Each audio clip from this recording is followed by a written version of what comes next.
जंगल में कई दिनों से जोरदार बारिश हो रही थी। इस बार बारिश रुकने का नाम नहीं ले रही थी। बारिश लंबे समय से होने के कारण इस बार बहुत सारे पक्षियों के घर में दाना पानी खत्म हो चुका था। ऐसे में रानू चिड़िया को कोई फिक्र नहीं थी, क्योंकि उसने बहुत सारे चने के दाने इकट्ठा करके रखे थे और इसलिए वह अपने घर में बहुत सुकून और आराम से थी। बच्चों, तुम लोग मुझसे हर रोज पूछते थे ना कि इतने सारे चने के दाने क्या करना है। देखा आप लोगों ने, बारिश रुकने का नाम नहीं ले रही है, लेकिन हमारे पास इतने चने के दाने हैं कि हम ये बारिश निकाल सकते हैं। जिंदगी गुजारने के लिए हमें बहुत मेहनत करनी पड़ती है और अच्छे दिनों में हमें बुरे दिन का भी ध्यान रखकर चलना पड़ता है। मैंने यह सब कुछ अपने माता पिता से सीखा है और बच्चों, तुम्हें यह सब कुछ अब सीखना पड़ेगा। वह ऐसे बातें कर ही रहे थे कि तब उनके घर के दरवाजे पर किसी ने दस्तक दी। मम्मा, ये कौन है इतनी बारिश में?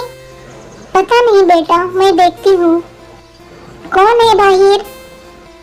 मैं कालू कौवा हूँ। मैं आपके पड़ोस के पेड़ पर रहता हूँ। मैं बहुत मुश्किल में हूँ, मेरी मदद कीजिए। मैं तुम्हें बहुत अच्छी तरह से जानती हूँ चालाक कौवे, क्या चाहिए तुम्हें मुझसे? रानू चिड़िया, मैं बहुत उम्मीद से तुम्हारे पास आया हूँ। मेरी बीवी बच्चे भूखे हैं, मेरी मदद करो।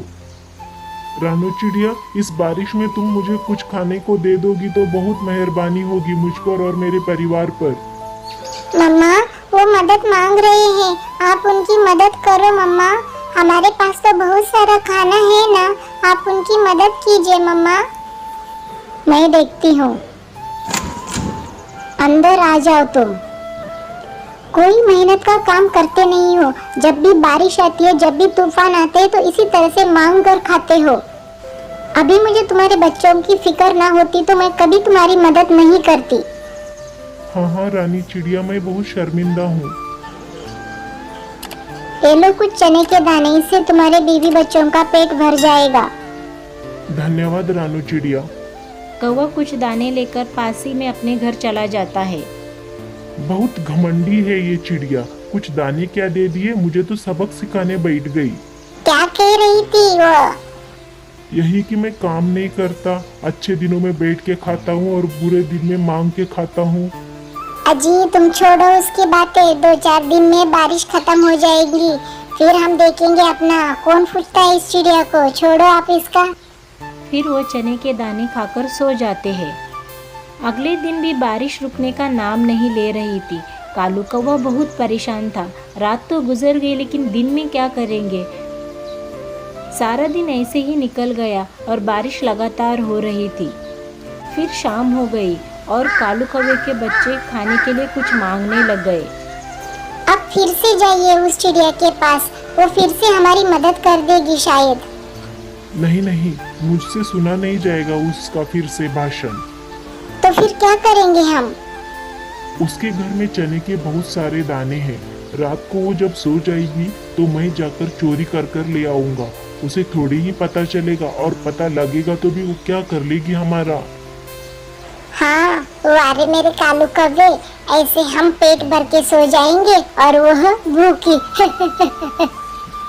और कौवा रात गहरी होने का इंतजार करने लगता है। लगता है चिड़िया सो गई है, तुम्हें अब वहाँ जाना चाहिए। हाँ, मैं चलता हूँ। कौवा धीरे से रानी चिड़िया के खिड़की पर आके बैठ जाता है। खिड़की से हल्लू से घर के अंदर उतर जाता है। उसे पहले से ही पता था कि रानी चिड़िया चने के दाने कहाँ रखती है, और फिर चने के दाने चुराने लगता है। ऐसे ही बेख्याली में जब वो चने के दाने चुरा रहा था, तभी उसकी पूंछ दिए को लग जाती है और उसके पूंछ में आग लग जाती है और कौवा शोर मचाने लग जाता है।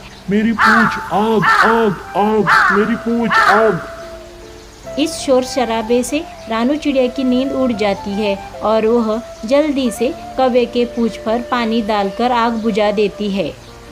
कौवे के पास कहने को कुछ नहीं था सिवाय शर्मिंदगी के, लेकिन चिड़िया कुछ चने के दाने कौवे को दे देती है। यह दाने तुम्हारे बच्चों के लिए और हाँ, घर जाकर अपनी पूंछ पर मरहम पट्टी लगा लेना तुम।